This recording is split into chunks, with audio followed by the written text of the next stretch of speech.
The Oregon Ducks get more great news after a statement win in Iowa. Let's talk about it. My name is Aaron with my buddy Paul. We are the Big Ten guys on the daily, dropping Big Ten news, rumors, analysis, whatever the heck it may be. Big Ten, we're talking about it right here. Except UCLA at the moment, we're not really sure about them. And Michigan State football, as a Michigan State fan, they're just, gosh, they frustrate me. So we're just not talking about them until further notice. But maybe one day we'll bring them back. Anyways, that's beside the point. Today, what we're going to be jumping into, Oregon football, big win against the Hawkeyes, and a lot of good things coming out of this game and moving forward for the Ducks. We're going to break down the game, what was huge for them in that game that I think a lot of people have not been talking about moving forward. And then we're going to jump into the schedule and what the Ducks have to look forward to. And I think you guys are going to, you're going to like it. So let's jump right into it. First and foremost, we look at the big win, 18-16. What a barn burner in Iowa City. I will tell you this, going into the game, I was like Kirk Herbstreit, I was leaning more towards Iowa. And the reason I say that is because as a Michigan State fan, we have gone into Iowa City multiple times, favored and taken a big old L back to East Lansing. That's all I got to say.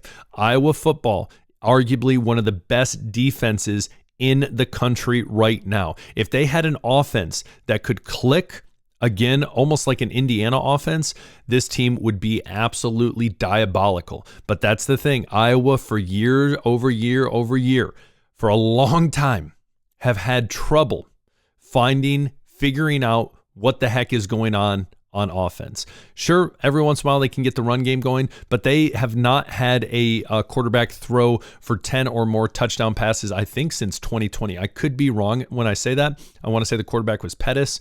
We'd have to look it up, but I want to say that's off the top of the dome right now. But anyways, I think the big thing when we look at this game and some good news for the Ducks moving forward is, simply put, their rushing attack is becoming elite and becoming a huge problem for teams. 3 games in a row, you look at Noah Whittington, and he has averaged 6 or more yards per carry in each of those games.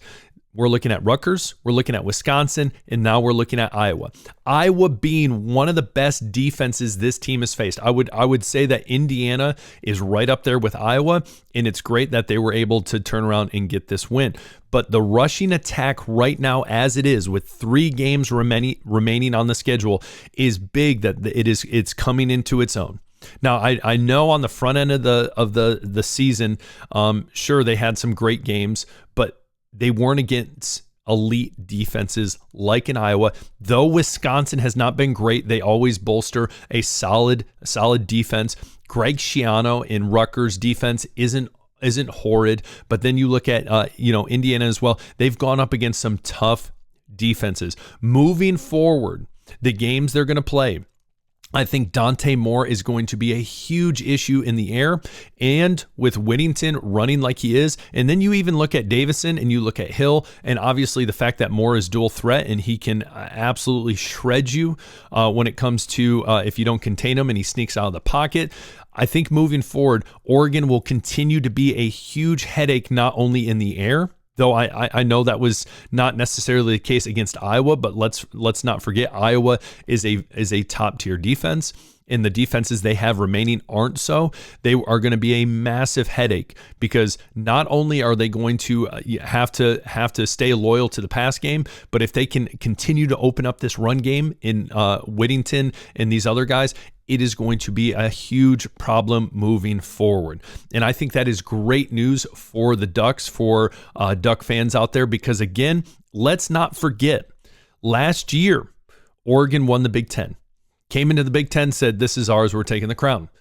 And then they had a lot of time off after the Big Ten championship, and then they lost in the Rose Bowl to the Ohio State Buccaneers. And I think a lot of people last year counted out Ohio State after they lost to Oregon. I think they went into the playoffs and they said, oh, they're playing Tennessee, they're going to get whooped. And Ohio State went on an unreal run.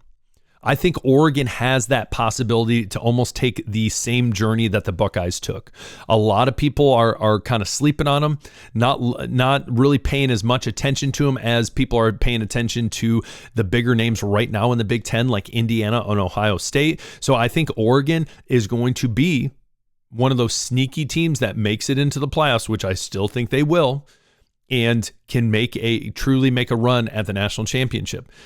Sure, they have some younger players on this team, but as I said, their run game, their rushing attack is really blossoming when they need it to at the end of the season. And that paired with an elite passing attack is going to be an issue moving forward for all these teams.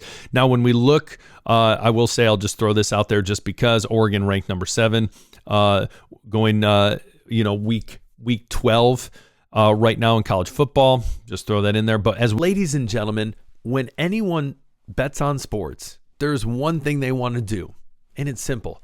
They want to catch that W. They want to win. They want to take home the cold, hard cash. It's simple. And what if I told you there was an easier, smarter way to do it? Well, that is why my buddy and I teamed up with BetQL.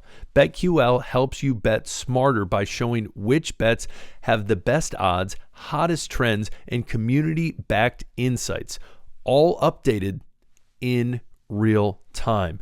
Those real-time updates can be across anything, including Big Ten games.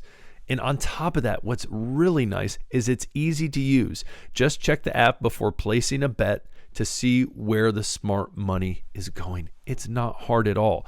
So all you have to do to get in on this and not guess anymore on picks and do it the smarter way with BetQL is mention code GETBET5 for 15% off any purchase. Again, GetBet5 for 15% off.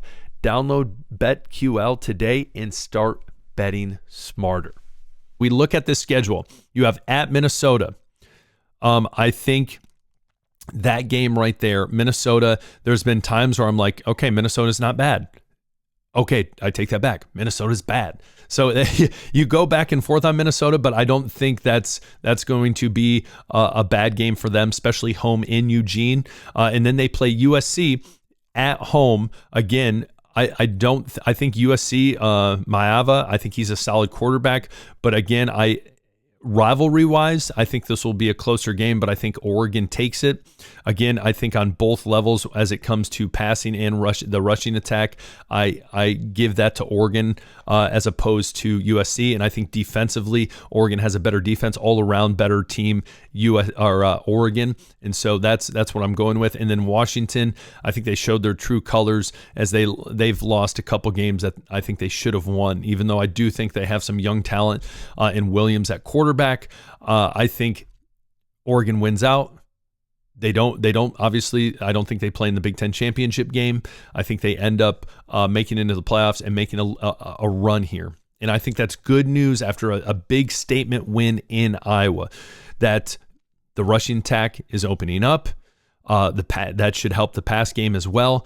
And I think Oregon at the right time is starting to really figure some things out, and are going to be a challenge moving forward, not only now, but into the playoffs. So comment below. Would love to hear from you guys. What were your thoughts on the game the other day in Iowa? What are your thoughts moving forward? I'm assuming most people are most nervous about that game against USC. Rightly so. USC technically controls their own destiny moving forward. If they were to go undefeated, I think they have an okay shot at making the playoffs. It just depends on how everything shakes out. I would have said last week, again, I'll admit, and I apologize, I'm wrong, but I had Iowa. My thought was Iowa was going to take the W against Oregon. They didn't. It was close. Oregon prevailed, obviously. And when we look at it, Oregon has the best shot. USC, I don't think they're going to be able to handle them. And I think they've shown that in sticking close to some lesser opponents this season. And so I think Oregon has the potential to really knock the wheels off the wagon when it comes to playing USC. So comment below. Tell me what you guys think. Would love to hear from you. What are your thoughts on the game in Iowa? And let's not forget the conditions in that game were not ideal either. So I think it's only good for this offense moving forward. And I think they're gonna put up some numbers these next 3 games and moving forward. So what do you think? Comment below. Would love to hear from you. Comment below, hit the sub button, hit the like button. We'll talk later. Peace.